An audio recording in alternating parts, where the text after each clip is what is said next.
IVM. So this happened to me 3 times: 2008, 2011, and 2013.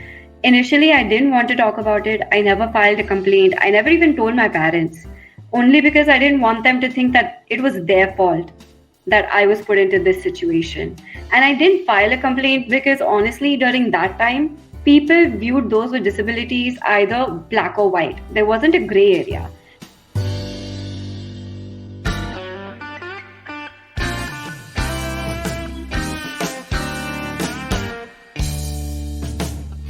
Hello and welcome to the Filter Koffee Podcast.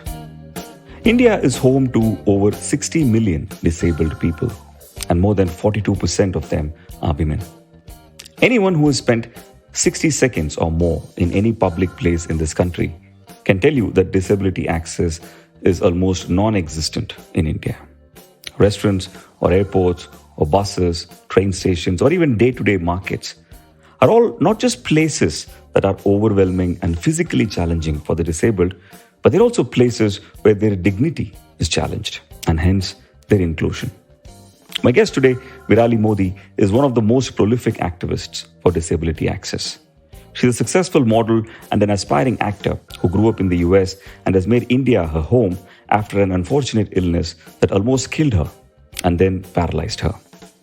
Virali's TED Talk is a must-watch for anyone who cares about this subject. Her relentless pursuit has made possible small but important changes within Indian Railways system and multiple restaurants. I spoke to her about her own extraordinary journey, her movements, and also why she wouldn't let me call her a person who is differently abled. Stay with us. We'll be right back on the Filter Koffee Podcast.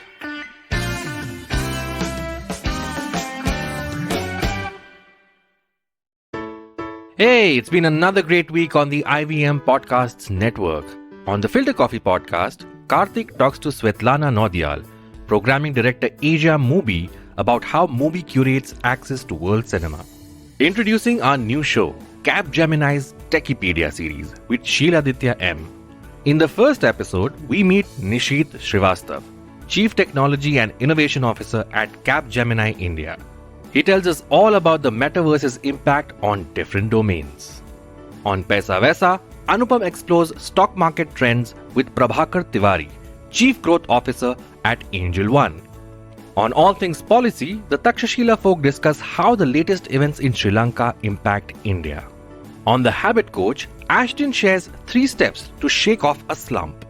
And on Say No to Drama, Chetna explains how we can protect ourselves from energy suckers. We've got some exciting news for you. IVM Podcasts has just launched its merch and our first line is out now. Head to the IVM Podcasts website and click on the shop tab to check out our first collection of t-shirts. Do follow us on social media. We are IVM Podcasts on Twitter, Facebook, Instagram and LinkedIn. And remember, if you're enjoying this show or any of our other shows for that matter, please do tell a friend.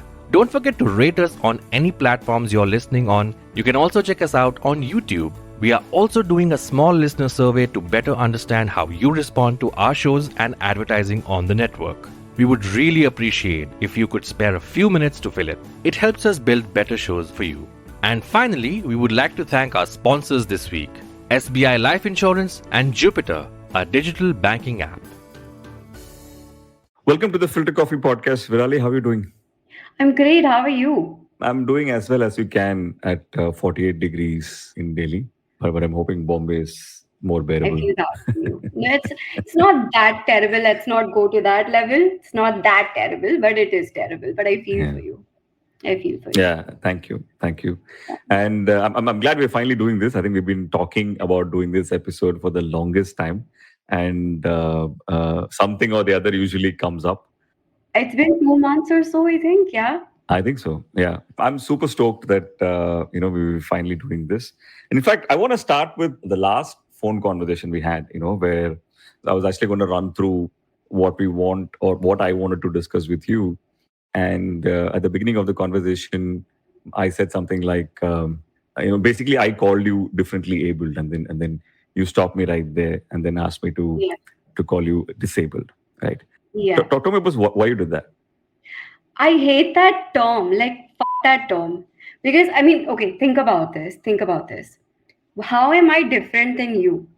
Me being a disabled individual, I have my own struggles, which need to be recognized, which need to be acknowledged. Because of those struggles, I am where I am because of those struggles. You're minimizing them and you are degrading those struggles. So, really, how am I different? I am disabled. It is what it is. So, acknowledge the elephant in the room and call a spade a spade. You're not going to call a spade a heart, right?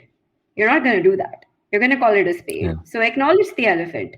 I am disabled. And if you think about it, my country is making me disabled by not having proper infrastructure. So just by saying you're differently abled, I mean, it doesn't work that way. How am I different? I'm not. I am disabled. So that's what it is. Yeah. It's such a powerful thought because I've probably spent an entire lifetime making sure I'm calling friends and acquaintances in through a term that is more what I thought was more appropriate, right? And then after we spoke and after you explained, just like how we did right now, I realized that by using those words in a setup like India, I think it's very different in different countries. In a setup like India, you're actually putting more carpets over the problem, Exactly. rather than in a way, right? Yeah. Rather than making Yeah. it very, very, very obvious and making it as part of the mainstream discourse, right? So it's also about consent, right? If I'm not going to be going and calling you, oh, Karthik, I think I should call you she and her pronouns because that is what I think is appropriate. It's not. You Right. identify as a man, so I'm going to use he and him, right? So with me, I identify as a disabled individual. But the correct terminology would be person with a disability because it's always the person before the disability. So I'm Right. not just going to be politically correct. It's not about being politically correct. It's about the comfort level of that person and what that person identifies as. So for me, it's disabled. Call me disabled or call me a person with a disability, or better yet, just call me Virali. True. Talking about this, right? I want to, for the uninitiated, you're one of the loudest voices, and most of us have heard you talk about disability and what the country should be doing and what each of us can do. We'll get to that in just a bit. I first, heard of you when I saw your TEDx talk, which I think was 2019, I think, if I'm not wrong. Yeah. But for the uninitiated, right? Talk to us a little bit about younger years and what led to your disability. Sure. Well, I was born in Mumbai. I was raised in the US. I wanted to be a model. I was a dancer. I've done Bharatnatyam, I've done Kathak, jazz, salsa, hip hop. I've learned all these dance forms. And at the age of 14, I visited Mumbai to visit my family, my relatives over here.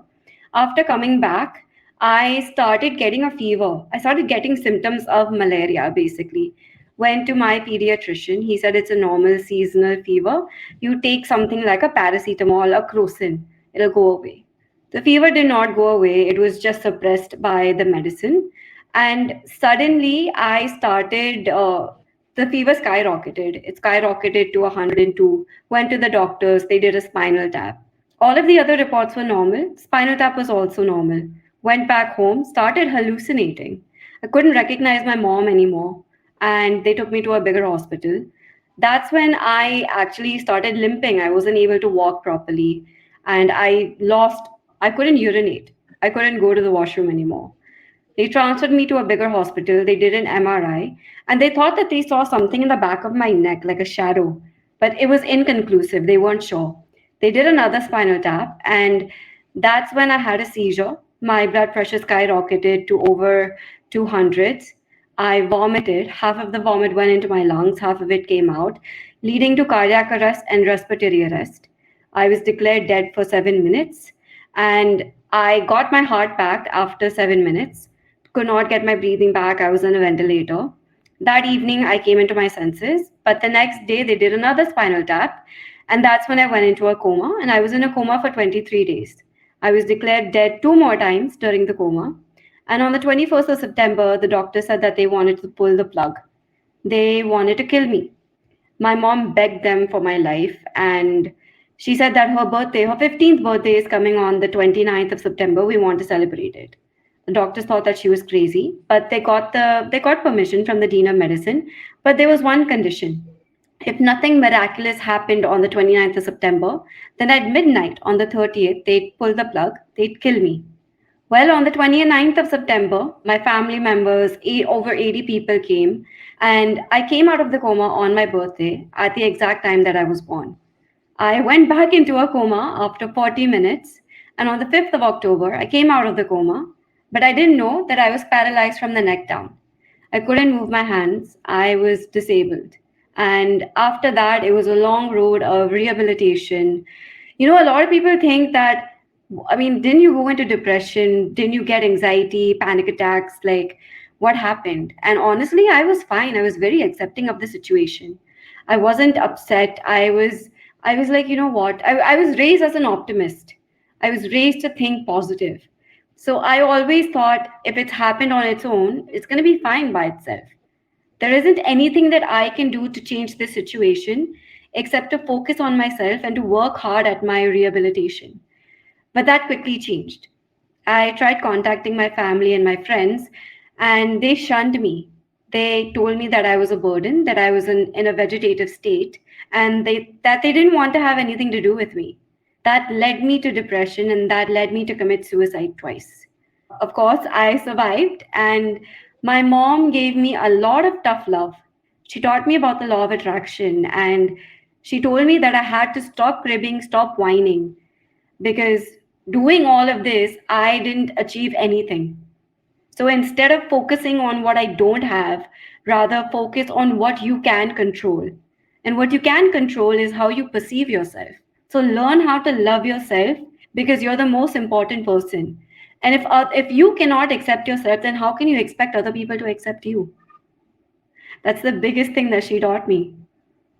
Yeah, I actually shifted to India, and I had the worst experience of my life shifting to India. Why did you move to India? We decided to move to India for more holistic treatments like Ayurveda, homeopathy, because they're not certified or regulated in the US because of FDA regulation. So we wanted to do that in India. Right. And do you still remember it, considering you were 14 years old back then? Do you have memories of it? You know what? It's so weird. I've had outer body experiences. So I kind of dreamt of everything that was happening to me in real time. So I vividly remember everything. And a lot of people ask me, like, you were declared dead. What did you see when you were declared dead? What did you see? And I vividly remember waking up in this white room and seeing a pair of stairs emerge. And as soon as I climbed those stairs, the stairs beneath me, they disappeared. And I climbed all the stairs all the way up until this big mahogany door with intricate detailing. I knocked on the door 3 times and no one opened the door. And I just walked down. And that's when I woke up. And that's when I saw everything that was happening to me in real time. It was a really freaky thing. And it seems like it's totally out of a Bollywood movie. And I really believed that when my mom told me everything that happened. I told her, I was like, "Kis film ki kahani bata rahe ho?" This is totally a filmy story. Probably more dramatic than anything I've seen. Of course, we've been sitting and talking about it, and going through this, whether it is you or your parents, must have been something I can't imagine. Are you a believer, Virali? A believer in God? I Anything, believe in the I guess. universe. Yeah. I believe in the universe. I believe in the law of attraction. I believe in karma. I would consider myself to be an agnostic. I don't believe that there is one entity controlling us or looking over us, but I rather believe in karma and I rather believe in the universe. That what happens goes around. It comes back to you. What you do comes back to you. This incident and then the fact that you sort of this happened to you on your birthday, does it change your belief, your faith in whatever is out there one way or the other? No, it's actually led me down the path of spirituality more than anything. So that's why I say, I believe in the universe. I believe the kind of energy that you give out, it's returned to you thricefold. That's what I believe. I don't really believe in God, but I believe in energy and I believe in good deeds and bad deeds. I believe in karma more than anything. And I believe that I am here again for a reason. So, You mentioned, the law of attraction a couple yeah. of times, and you said your mom taught you that. Talk to us a little bit more about that. So, Karthik, I read the book The Secret. I read the book The Secret, and I thought this is just a bunch of bullshit. That's initially what I thought, initially. And it was all about visualizing and manifesting and believing what you deserve and talking about what you want to accomplish, but in the present tense, not in the future tense. And I started doing that because I thought, what, kya jata hai? I just have to visualize, right? I have to visualize it. And believe it or not, I visualized my fingers moving. I visualized that for about a month to 2 months, and my fingers did start moving. And I'm not even joking with you here. Like it actually worked for me. And that's when I started believing in that. And that's when I realized if you are positive and if you give off the energy and the vibrations, the universe listens and it gives back. It gives back. So you have to believe that you deserve something rather than having that self doubt. And that's what the law of attraction is. If you think about anything in a negative way, the universe listens, it gives it back to you.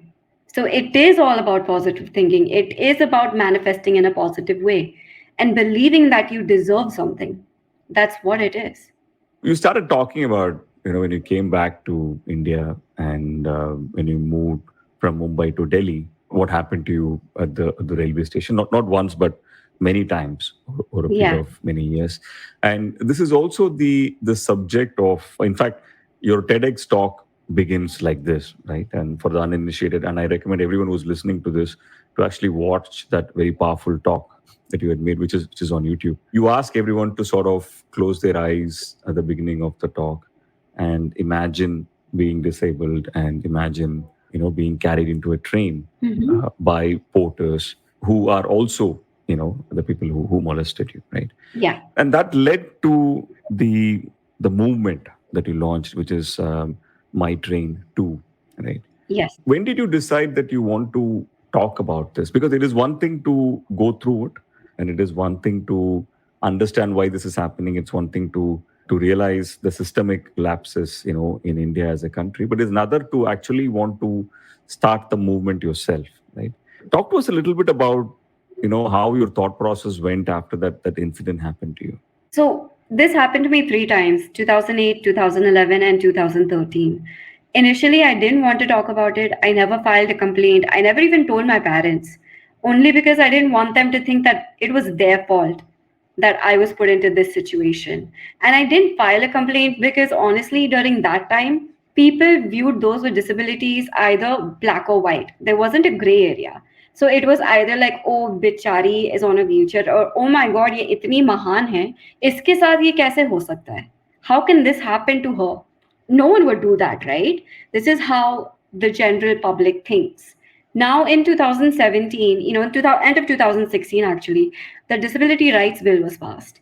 And in 2017, the Railway Ministry came out with a train called the Tejas Express, which had facilities for those with visual impairment and hearing impairment, but nothing for those with locomotor disabilities. And they called it a disabled friendly train. And so now disability is an umbrella term. It covers a lot of different disabilities. So you can't pick and choose which disability you want to cater to. And that kind of pissed me off. And that's when I was like, you know what? I need to do something about this. I need to raise my voice because no one else was talking about their mishaps being a disabled individual. And before writing an open letter, I spoke to my mom and I was like, Mom, what will people say? Log kya kahenge? That thought that's always, it's engraved into our minds from our young age. My mom, she told me a powerful thing. She told me, Beta, have I ever told you about the 3F rule? And I said, No, what's the 3F rule?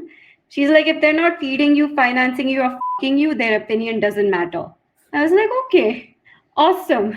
I'm going to come out with my open letter now. So I wrote my open letter and that went viral. I was published by mainstream media, it was on the news, it was everywhere. And I even tweeted about it. I never got a response back from the government. So I filed an official complaint. Didn't get a response. The only response that I did get was from the railway ministry that said that this complaint does not pertain to this ministry. It has been forwarded to the Ministry of External Affairs. And that pissed me off like anything. So I was like, ये क्या है? ये क्या हो रहा है यहाँ पे? External affairs, given your citizenship status. Because I'm from the US, Something yeah. like that. Okay. Yeah. Okay. So I was like, ये क्या चल रहा है? This is like up on a different level. So then I started my own petition on change.org called #MyTrain2. And with that, I have currently over 6 lakh signatures on it.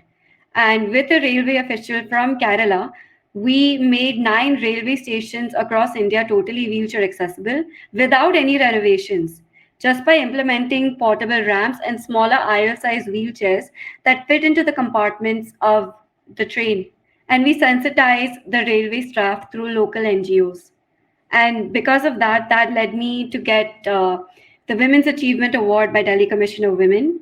I was named as one of the most influential and inspirational women of 2017 by BBC 100 Women. I have over 31 awards for that specific movement. You know, a lot of people. I was a recipient of the change.org communication that we created, and one of the signatories in that. Thank you.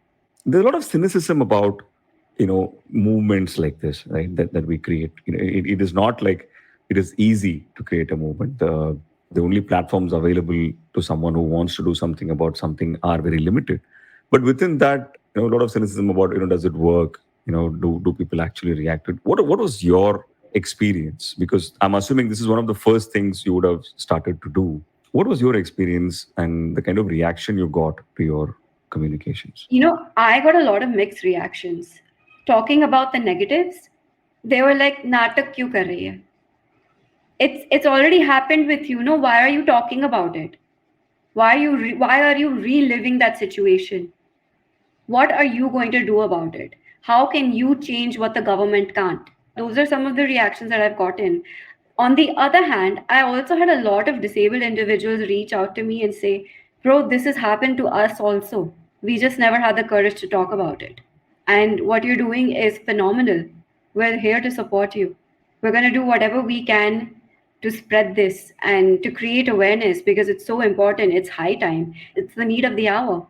So a lot of mixed reactions, but more on the positives than the negatives. That's very, very hopeful to hear. Yeah. You would go on to do this from a restaurant perspective as well with Yes. Ramp My Restaurant. Yes. How did that go? Were you able to get any meaningful changes through So, that? so that petition, that movement was actually in collaboration with Enable Travel, which was a part of Cox and Kings. It's dissolved now, but yeah, we actually ended up making 2 or 3 restaurants here in Mumbai wheelchair friendly. So I audited around 50 restaurants, standalone restaurants, not restaurants in malls, that were quote unquote wheelchair friendly or disabled friendly. Only 6 of them were wheelchair friendly. Only 6. And out of the 44 that weren't, 3 of them were made wheelchair accessible. But unfortunately, a lot of the feedback that I'd gotten was, "Madam, people like you don't come to our restaurant, so what's the point of implementing a ramp?" And I'm like, if you implement a ramp, that's when people on wheelchairs will come.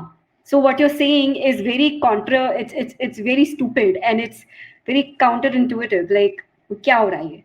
Virali, you grew up in the US, right? And Yeah. I think anyone who's lived in India or anyone who's visited India for 120 seconds can tell, that this country is not designed. Most of the public places are not designed for the disabled, right? But from your perspective, right? And I don't know how much time you spent in the US after, your disability, but what are the things that you take for granted, right, in a country like the US, which you can't, even if you try to in India? Just so that everyone gets a sense of the extent of the work that needs to be done. Well, for instance, ramps, the mentality over there. Over there in US, I stayed there for 2 more years after my disability. I was never once looked down upon. I never felt belittled, or I never felt as if I don't matter. I mattered. Anywhere that I went, the courtesy that people had were like holding a door open for me or allowing me to go first anywhere. That sense of sensitivity is there. It's not here. Although it's changing now gradually, no doubt about it, Is but it? it's not. Yeah, it is. I've seen it now. I think the youth is more woke than our previous generation, and especially like the whole Gen Z and everyone, they're just more sensitized towards these little things. They're more courteous and they're more willing to actually go up to you and strike a conversation rather than make you feel like, oh, bichara, bichari. And that still happens with the older generation here in India. They want to know every little thing like, how are you going to get married? Or how do you stay alone? How do you cook? How do you manage things in your life? Where other people are like, yeah, she's able to. Why not? Her hands are working. Why can't she? Why can't she live alone? Why can't she cook? Why can't she do anything that she wants to do? She's able to. They don't look at the disability, they rather look at the ability here now. And that's the change that I've noticed. Yeah. What are the things that give you hope, right? As you're probably one of the most followed voice when it comes to activism around disability. And I'm sure, for every one good thing that gives you hope, there are probably 10 things that are disappointing you or discouraging you. But talk to us about the things that have inspired you to keep doing this, right? That have pushed you in a positive zone. Because I heard you talk in your TED talk about your experience with Kerala as a government, and how they're able to do some things which others are not able to. What are some of the other things that gives you hope? So, as a motivational speaker, I do go to a lot of corporates and talk about my journey, diversity and inclusion. And I think the biggest thing is corporates are now leading towards diversity and inclusion. They are more open to hiring persons with disabilities. And that gives me hope that people are wanting to change, they are willing to change. And more than that, of course, even being a motivational speaker, at the end of the day, I'm still human. I do get discouraged. I still do feel sad, right? And but whenever I open my Instagram or open Facebook Messenger or something, I'll get a message right out of the blue when I'm feeling sad that Virali, I didn't give up because of you, because of your story, because of what you're doing. That gives me hope. That inspires me to do better. That inspires me to keep pushing forward and to not give up in life. Because the one thing that I've realized is there are 10 negatives, that there's one positive. So that one positive, rather focus on that. And I believe that's what I'm doing through content creation. I believe that's what I'm doing through my advocacy and through modeling and everything. By spreading that hope and spreading that inspiration out there, spreading that positivity, because positivity is the need of the hour right now. With everything that's going on in the world, we need positivity.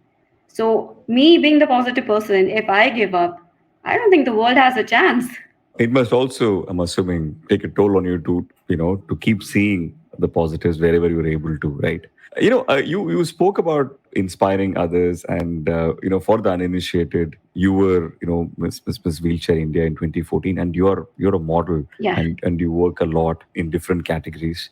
You spoke about inclusivity at the workplace, and in this forum on this podcast, that's a topic that we tried to explore multiple times, and one of the firm beliefs that I have, right, is that people say that they hire blind. They don't want to see color. They don't want to see caste. They don't want to see anything else. They don't want to see gender. They want to hire blind person to a role.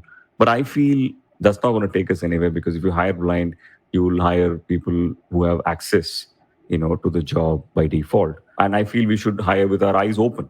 We should hire with the knowing someone is disabled, and knowing the challenges associated with it, and knowing that we want to create a more diverse workforce, right? What are your thoughts on how, for example, corporates in India are approaching this topic? So I have seen a lot of like flyers out there about saying that they specifically want to hire people with disabilities. They do not mention blind, they do not mention hearing impaired, just people with disabilities. So I see that is changing, but no doubt, what I don't see is a lot of people on wheelchairs working. That's one thing that I don't see. And that kind of irks me because when someone with a wheelchair is entering the workplace, you have to totally renovate your infrastructure, your washrooms, Yeah. ramps. So, are corporates really wanting to do that? That's the question right here. And yeah, some corporates are not willing to, even though they do have a DNI section.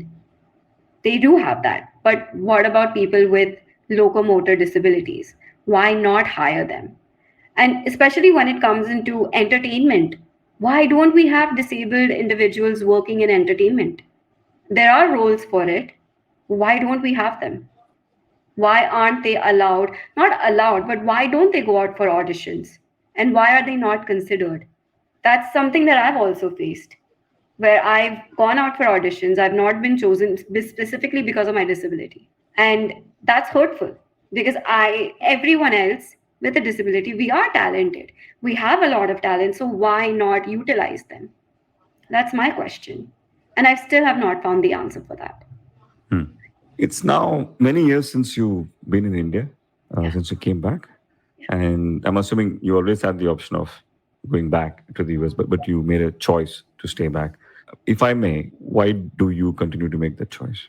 Because I believe that being here, I can motivate a lot of people. I believe that I can create a lot of change. Over there, I don't see that change because that change is already there. So what am I going to do there? And quite honestly, my father lives there. And I know that if I'm there, my father is going to continue babying me because बेटियां कभी बड़ी नहीं होती है, बच्चे कभी बड़े नहीं होते माँ बाप के लिए. Over here, I live an independent lifestyle. I live alone. I do everything by myself. And I feel more independent here than I would over there. Simple. So I choose to live here. I like it here. I love your choices. Very, very different. Very something that I would not have imagined. Right, was a way. That's a very interesting tattoo on your arm. What is it? Talk to us a little bit about that. The one with the diamond on top. I think so. The one on your right arm. Yeah. My mom actually passed away in 2019. So this tattoo over here, it's a diamond because she was a gem of a person, and it's a view of the beach with a girl holding someone's hand, but that person isn't there. It's a shadow. So that kind of reflects about my mom's relationship that I had with her. And over here, like it says, it's in Roman numerals, but it's her time of death. And this bird that's flying out, it's a representation that she's not in this world anymore, but she's still around. She's still there. So that's why this tattoo. So I have 8 tattoos actually, and all of them are kind of about my life, experiences that I've had, or about my mom in some way or form. I'm sorry to hear that. And how has life for you changed since? God, well, life has changed a lot. My mom was my inspiration. My mom was my backbone. She still is. She still is. I carry her here. She's in my heart at all times. I've learned a lot of responsibility after she left. So, like I said, बच्चे कभी बड़े नहीं होते अपने माँ बाप के लिए. That's exactly true. Karthik, being very honest with you, I didn't know how to write a check. I didn't know how to manage my finances. I didn't know how to cook. All of that changed in 2019. I had to learn how to manage my finances. I remember going to my banker, sitting there for 3 hours, learning about EMIs, interest rates, how to write a check, loans, everything. I learned about all of that. I ate his head. Usko bahut pakaya maine, but I learned all of this. And actually in 2020 during the lockdown, that's when I learned how to cook because sar pe aaya, to karna hi pada. So I think, it's not about if I was in your situation, what I would have done, but it's more like जब sir पे आता है ना तब करके दिखाना पड़ता है. So you have to do it when it's your turn. So now I make a killer dal makhani and palak paneer, by the way. Whenever you're in Bombay, you're Wow. invited. You are invited whenever you're in 100%. Bombay. Yes. That's like my soul food. Yeah. So That is my I'm gonna soul call you next food. time. That's my soul food. Yeah. Virali, you've done so much. You inspired so many people. You started multiple movements. What is next? What is the vision from here on? I just want to continue what I'm doing. I absolutely love what I do. I do want to make it more into mainstream media, more into mainstream modeling, Bollywood maybe. A lot of people say that I'm a good actor. Nautanki to food ke bhara hai. So I really want to do that, but I'm just looking for the right opportunity. I would absolutely love to act. I would absolutely love it. But yeah, I think that's what's coming for me. But down the line, I would want to actually start my own foundation. I would actually want to give back to the society, especially for people with disabilities. I know a lot of them, for newly disabled people, they're lost. They don't know what to do with their lives. Start some vocational training, start something. But that is ultimately what I do see myself doing. But as of now, I want to just continue what I'm doing and just make it big, but at the same time, give back. Because I know that the community and the society has given a lot to me. I feel it's my turn to give back now. So that's what I want to do. In one of your talks, you spoke about how one should not look at this as a problem that the disabled have, because I remember the line you used, all of you in this room will eventually at some point have an assisted device. It could be a walking stick, it could be a wheelchair, it could be anything, as you grow older and weaker. Right? And that was a very different perspective, right, to the problem. Right, which otherwise it's very easy for someone to say, it's not my problem, it's probably less than 5% of the society, so let someone else solve for the problem, right? For someone who's listening to this conversation and someone who, listens to your great talks, how can they contribute to the change? How can they make an impact in their own level? Go out and raise your voice. If you're going to a restaurant and you don't see a ramp there, go and talk to the manager. They have to have a ramp because it's in the law. It's in the law now. But no one's following it because it's not implemented. Who's coming out and checking if there is a ramp or if there isn't a ramp? Who's doing that? Show me that. No one is. Go out, raise your voice. One person will do it. Imagine 10 people doing it every single day at one specific restaurant. The management is going to be pestered and burdened. They will have to put a ramp because it's high demand. This is not only my responsibility or say 5 or 6% of the society's responsibility to go out and advocate for ramps or for accessibility. It's everyone's responsibility because everyone is going to need a wheelchair, a walker, a stick, something in the future, even if it's temporary, but you're going to need it. And at that point of time, you can't be cribbing and crying and saying, अरे मैं कहाँ जाऊंगा या कहाँ जाऊंगी, ramp तो available नहीं है. जब टाइम था तब क्यों नहीं बोला? Raise your voice. You have social media. Social media is your biggest tool. Use it. Use hashtags. Go out, raise your voice. That's the least that you can do. In terms of people who have heard you, right, and then people who have sort of reacted to this messaging, right, whether it is governments or NGOs, etc. What has been your experience? Do you want to name governments or NGOs who have sort of moved things in the positive direction, made actual changes on ground? A lot of them are working towards it. One individual that I can actually think of is Pratik Khandelwal. He's from Bangalore. He's also a person with a disability. He has his own, I don't know if I can call it an organization or a foundation, but his own movement called Ramp My City. And he's doing a lot of work in making a lot of restaurants, a lot of public places wheelchair accessible. And he's using the government or government officials and they're helping him. So he's doing a lot of work in Bangalore, definitely. And I think that's amazing. I just think if we had more government support or more support from influential people, we could actually make this a reality all over India. So the government, although like they have like Accessible India campaign, they have all of this, but what work is actually being done? Kya kaam ho raha hai? I mean, I'm not seeing anything. And I tend to go out a lot. I'm not really seeing any changes. So individuals, with the help of government officials or influential people, we can make this a reality. We can make this happen. We just need people to get on board and for people to believe in this vision. That's what's needed. And that's where I believe social media content creation and all of this comes into play. This is where we get connected. Yeah, absolutely inspirational. And what we'll do is we'll link some of these people and these organizations that we spoke about in the show notes, so people can have a look at what's going on and try and contribute in that direction. Virali, we usually end the episode on a slightly lighter note by asking our guest what he or she is watching, reading, or listening to. What's keeping you entertained and inspired these days? Okay, I wouldn't say this is inspiring, but I'm a huge true crime fan. I love true crime. So I've been watching a lot of docu-series. Recently, I watched the Unheard Gracie tapes. Yeah. Wayne Gracie. Yeah, I was watching that. I've been watching a lot of psychological thrillers. Like they mind boggle me. Like that's so I'm someone that gets distracted very fast.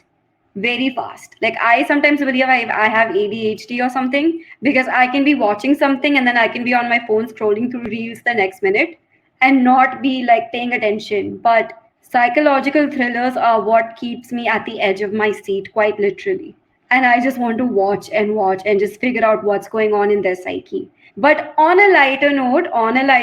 not more of a thriller note, The Big Bang Theory, Brooklyn Nine-Nine, two of my favorite shows. I love them. I quote way too much from them, and my friends get irritated with me like so much they get irritated. But yeah, I mean that's what I've been currently watching and listening to. FKJ, I love FKJ a lot. I don't know if you've heard of him, but it's kind of like contemporary jazz in a way. So very soothing. It helps calm my anxiety sometimes. It's very soothing. It's very mellow. It's amazing. Like just listen to him, please. You'll love him. I will.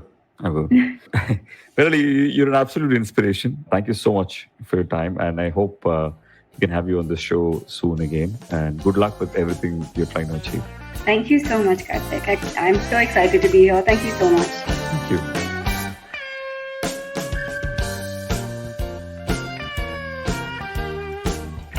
If you like this podcast, don't forget to check out other interesting podcasts on the IVM network. You can listen to us on the IVM Podcast app or ivmpodcast.com. You can also follow us on our social media. We are at IVM Podcasts on Twitter and Instagram. And if you want to reach out to me, I am _Karthik. That's Karthik with an H on Twitter. And Filter_Koffee. That's coffee with a K on Instagram.